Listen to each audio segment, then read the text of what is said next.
Le nom de notre entreprise le dit bien, l'artisan du plancher. Lorsqu'on sable un plancher, c'est un art.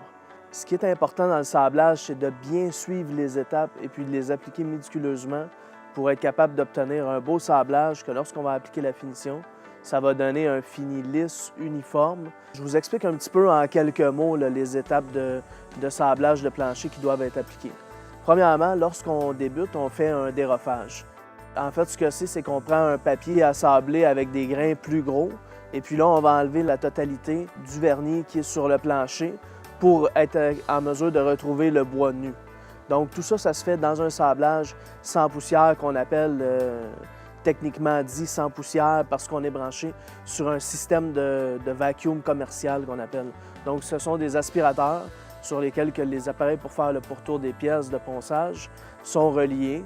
Et puis on élimine 99,98 % de la poussière qui est habituellement faite par un sablage de plancher traditionnel.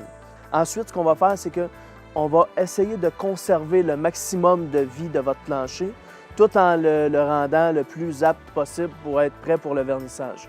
Ensuite, on va prendre des grains plus fins pour amener un plancher plus lisse, plus uniforme, le préparer pour la teinture ou pour le vernissage par la suite.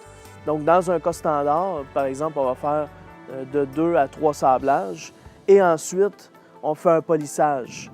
Polissage avec la dernière technologie qui est sur le marché, on appelle le Bona multidisque qui va faire une double rotation.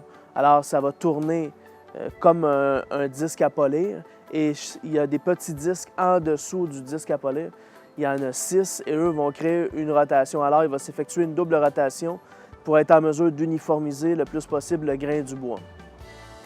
Une fois que le sablage est fait, bon, on va s'assurer que le plancher soit propre, on passe un aspirateur sur toute la surface et on va commencer le vernissage ou la teinture. Dans le cas de la teinture, bien important, on va faire une préparation additionnelle de sablage et puis on va mouiller le bois.